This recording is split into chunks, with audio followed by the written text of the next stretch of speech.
Well, good morning, everybody. Thanks for allowing me to kind of continue to have a dialogue with you, um, related to Micron and the related efforts now. Obviously we're out of the selection phase of this, and we're into the execution phase. And so that's where a lot of our focus is, and a lot of these things, you know, take a little bit of time. But overall, we've continued our supply chain attraction strategy. The county, it was reported today, I think I've told you before though, but we've acquired property across the street from the White Pines site. The goal there isn't housing. The goal there is, industrial supply chain companies that need to be literally in close proximity to the site.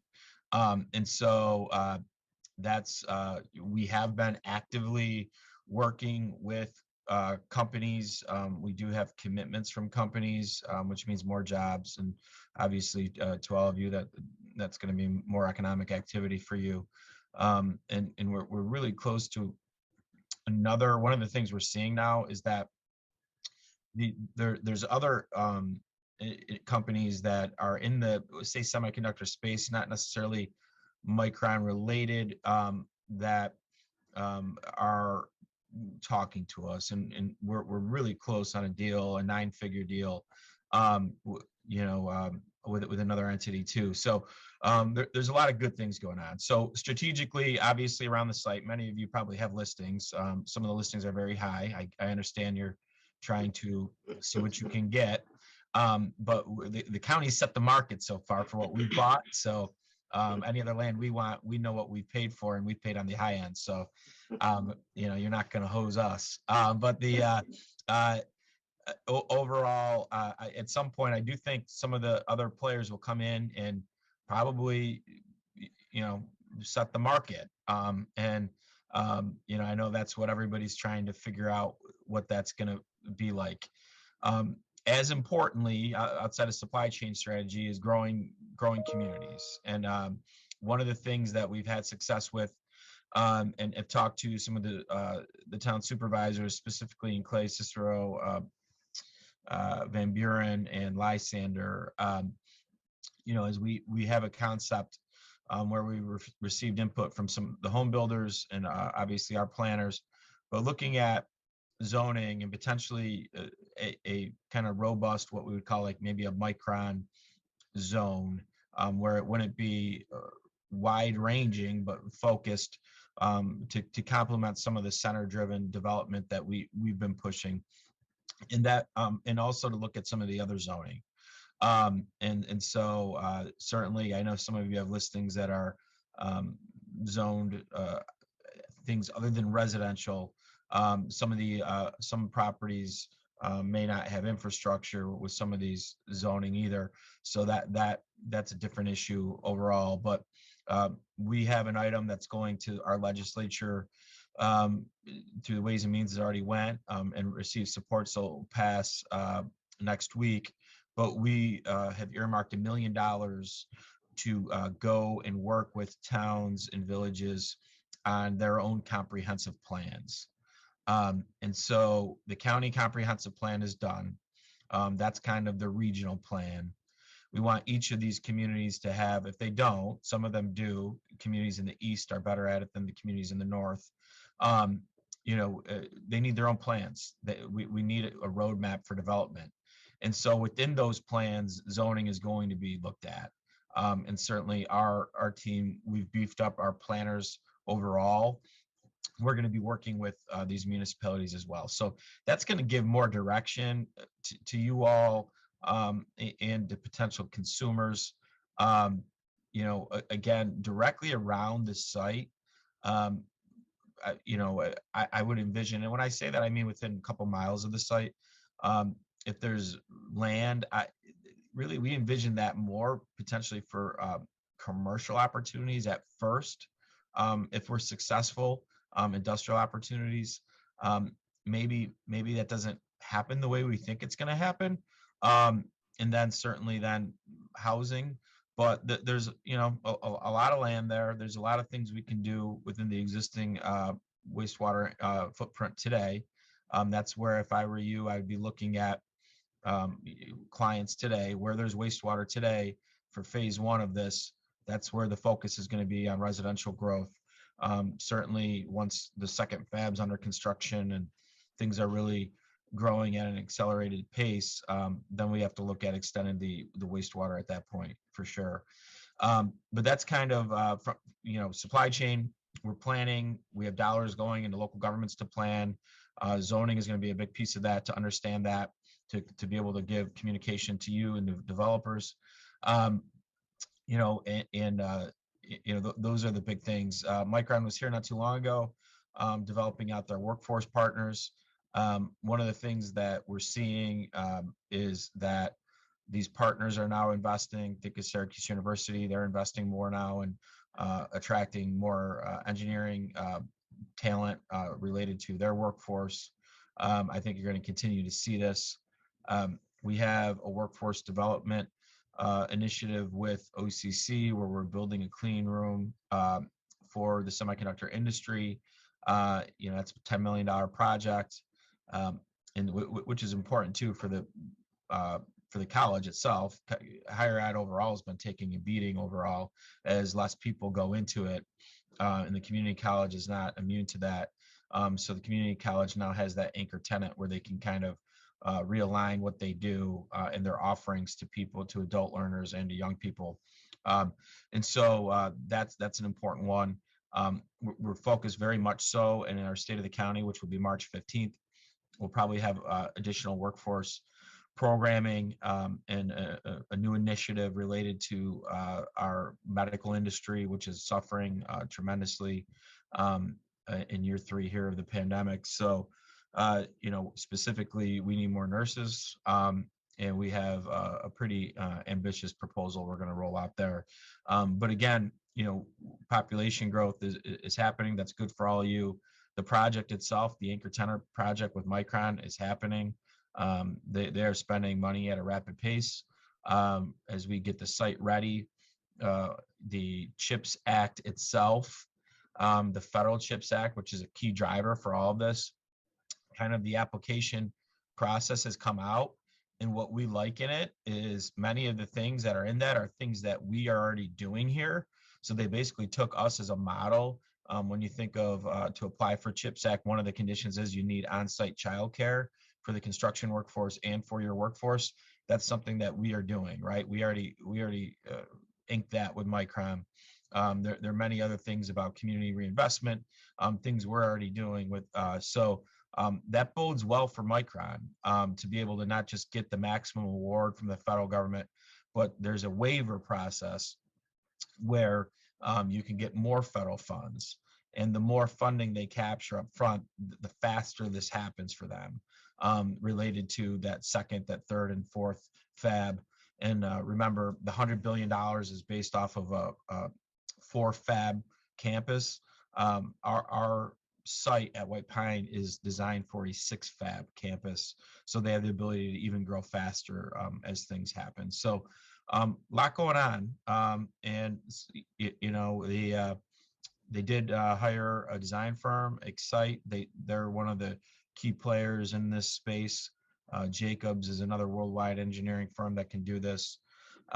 Excite's doing the design for the first fab. At some point later this year, Excite's going to bring on their general contractor, and then you'll start seeing massive subcontractors, right? So usually the GC is the big kahuna on the project.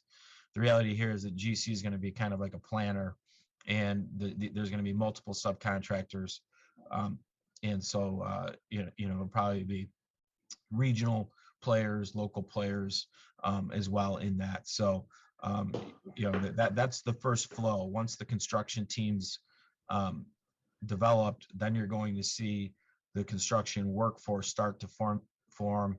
Obviously, locally, we're going to have all these folks working, but our local construction workforce in the central New York region will not be able to do this by itself. So the first influx of economic activity is going to be these construction workers coming from the Northeast, from all over the country. And I think you'll likely see some of them lodge and take up apartments. But the reality is the more permanent players on this, their employees are likely going to be moving here, for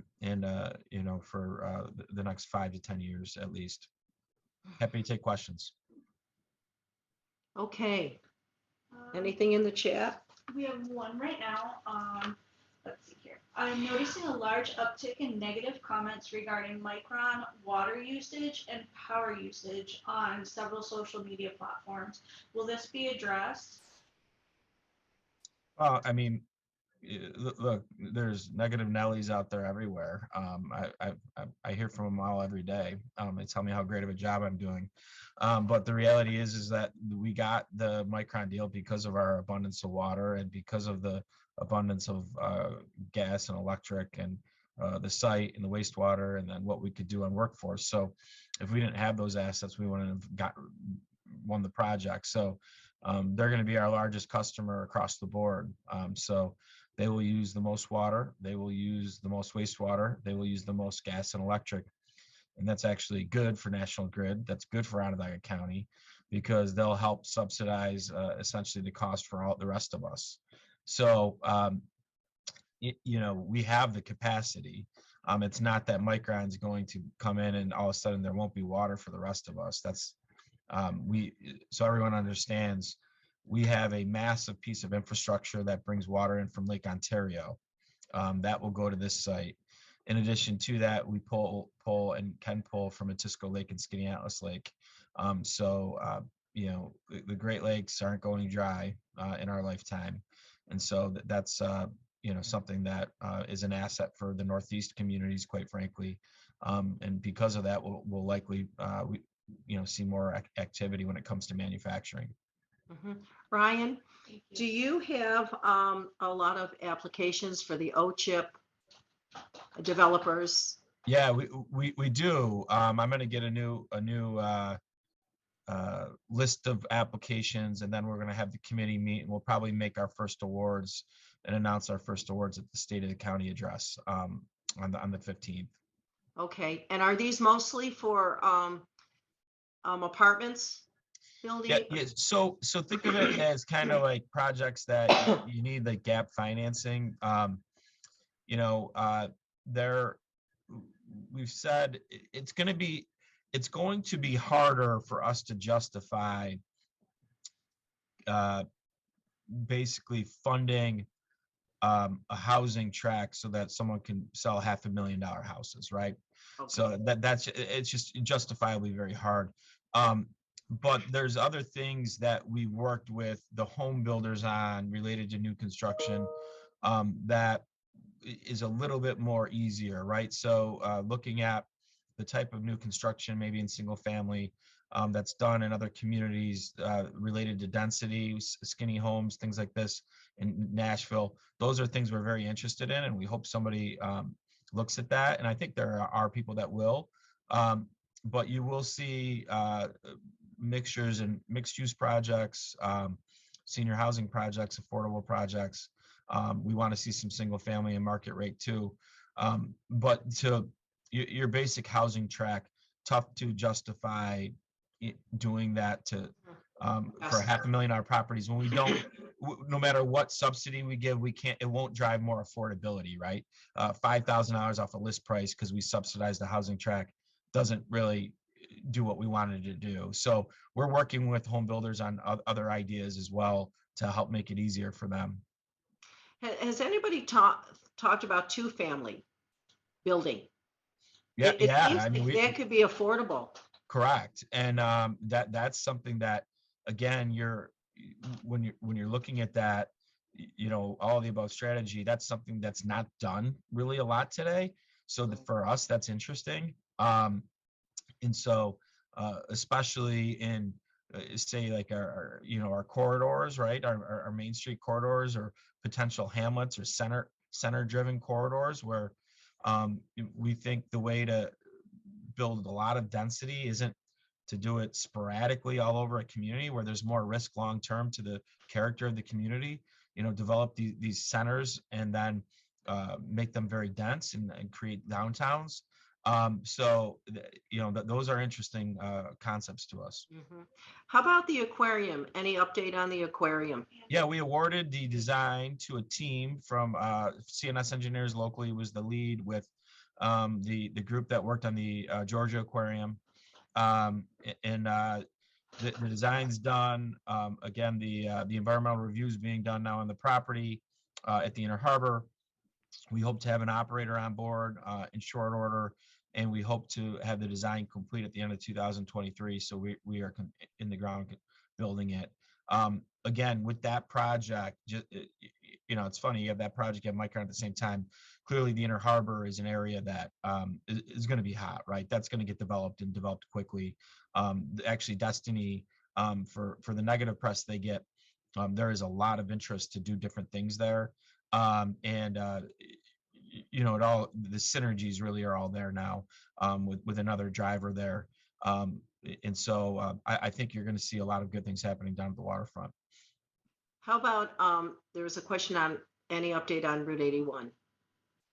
Yeah, so look, these lawsuits, there was a judge ruled to go back and study different things, actually using Micron as an example. That's likely going to get overturned, in my opinion, although I'm not an attorney, thankfully. But overall, the reality is that Micron does not care what happens to 81. They care that they have transportation that works around their site. And so the 81 discussion is a mile stretch of highway through the city of Syracuse. No real impact on Micron one way or the other, no matter what the project is. But certainly through the environmental review, there's traffic upgrades that need to be made to Route 31, to Route 11. And you're looking at probably a 4881 on-ramp or a new exit on 81, potentially a Mud Mill Road type exit. So those are things that are much more interesting to Micron than that mile stretch of highway. We have a few more questions, Danielle. Yeah, we've got about 7 or 8 more. So the first one is the county looking to purchase additional property around the site? Will buyers be competing with the county? Well, I don't know if, but yeah, the answer is yes, we are. But again, it's got to make strategic sense for us, just like it would for any other buyer. And in a way, they're competing, right? I mean, I don't, at some of the prices and the listing prices that are out there, I don't think anyone's going to buy those, quite frankly. But there's property around the site that we're interested in, and we'll make good, aggressive offers, but we're not going to pay for numbers that are just ridiculous. Remember, we set the market when we bought the land. Okay, so the Onondaga County set the market. That's the market today. If someone else is going to go in and pay higher than us, then they're setting the marketplace. But yeah, we still strategically are looking at sites to make sure that we can maximize the opportunity to drive more manufacturing from these supply chain companies. What else? Perfect, thank you. Is the housing shortage a concern for Micron? It's a concern for me, and we have as part of the site selection process, we had to show how we could address the growth. And so our planners literally went through the whole community and identified different growth opportunities and different projects that were on the docket that we knew about, and then identified what we need to do to stay in front of this. But it is a challenge today, as we've seen. You all know this better than anyone. You guys have a huge inventory shortage. You have multiple offers on every property, and prices are much higher than what they used to be. That's good in a way, but it's bad in another way, because eventually the assessments are going to catch up to the sales prices. Mm-hmm. Perfect, thank you. Next question is, I think one of the objections that communities and municipalities have to push for multifamily denser housing is the image they have of it as unsightly. Are there examples of well-designed housing communities that can be put forth to answer those objections? Yeah, I agree. And if you look at, I hate to pick on it, but I always do because I drive by it so often. If you look at Old Liverpool Road, which is essentially waterfront multifamily closer to the city line, that's the type of housing you want to avoid, right? It's run down. There's no connectivity. There's no walkability. There's no real green space. So we know what's done in the fast-growing communities that can demand the tier 1 development. And what we've said, and we've held developers to this already, is if you're looking for any help from us, any help, you're going to do what you would have to do in Nashville. And so we had one project that came to the county IDA. It wasn't terrible, right? It was good, but we aren't bottom feeding anymore. So good doesn't pass it anymore, and we want great. And so we said, no, you won't receive any help unless you do the following. And then they agreed to do that. So now they'll get help. So we agree with you. Standards matter, and many of these communities forever have been just racing for property tax base because that's how they fund themselves. So you knock on their door, you want to put in a Kentucky Fried Chicken, they'd say yes automatically, and then the developer would come with the cookie cutter development layout, and they would say yes instead of demanding the best standards. And so all of that needs to be part of this. The other thing with multifamily, if you're going to do it in a strategic way, and you're going to do it in a concentrated way, potentially in these new Micron zones, the ability to manage that with your own code enforcement and whatnot down the road is much, much easier. So I think there's a way to do this, and we're having these conversations with the leaders who, quite frankly, that we just haven't seen this type of demand before. But I agree with whoever made the comment. That brings anxiety and fear when you're talking about thousands of units that aren't traditionally done in that community. Thank you. Next question is, what is the rough count of contractors working in our area? I'm not familiar with that now. I know it's getting a little bit better on with our own processes. Remember, we're a big, $1.4 billion budget. We have a lot of different things going on ourselves.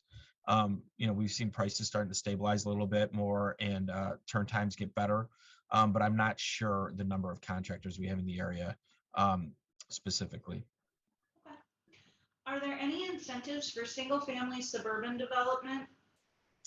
Yeah, so that kind of goes back to the OCHIP conversation where we have this money, but it's hard. It's hard to justify spending public dollars for a price point that only a small percentage of the public can afford on new construction. So what we have said is get us a different price point, get us something that fits more with what the needs of the community are.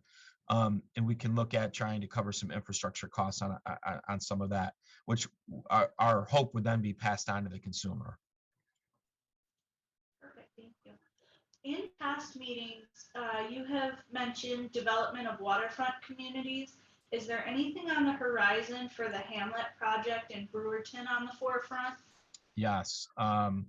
We have done Main Street applications in Brewerton on some properties with facades and some infrastructure on the water there in the little park. But we are, as part of our planning, we are going to do a specific plan for the Brewerton Hamlet as a roadmap for potential development and potentially some site acquisition for site control with the town potentially. Is there a central location where maps are available to see specific proposed commercial and residential development in relation to Micron, or is that up to each individual town? Yeah, so how it works, and we're trying to get more coordination. This is where you wish we had this control. But basically, these are all proposals that are going through specifically the localities, right? Their planning boards then receive them, and then they have to send them to the county planning board for review. And again, we might know about it beforehand, or we might not. So we're trying to get our communities to really coordinate better. We're not trying to get a potential freeze, but we're trying to figure out the right way to manage this. Because the reality is if things become overdeveloped in one with one really concentration, if you're looking at market rate apartments and they get overdeveloped, that's actually going to drive everything down, right? The economics will get worse. So you want to be able to manage all the development to the needs, right? Senior housing is very important right now. There's many seniors that want to stay in their communities who are in single family homes that don't have great options for real good senior housing, which isn't, nursing home housing, right? These are, vibrant communities. And so by us doing more of that, that's going to free up inventory in neighborhoods, right? So all these different things are important. We need to make sure that the growth for housing is all the above. Ryan, is there any update on Shopping Town or Great Northern Mall at all? Yeah.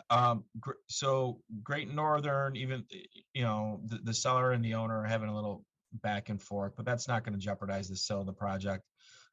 There's a lot of different concepts being put into that as a true center, right? And so a lot of different aspects of commercial outside of what would be housing there. Shopping Town, remember the challenge of Shopping Town is you have fractured ownership. The county owns most of it.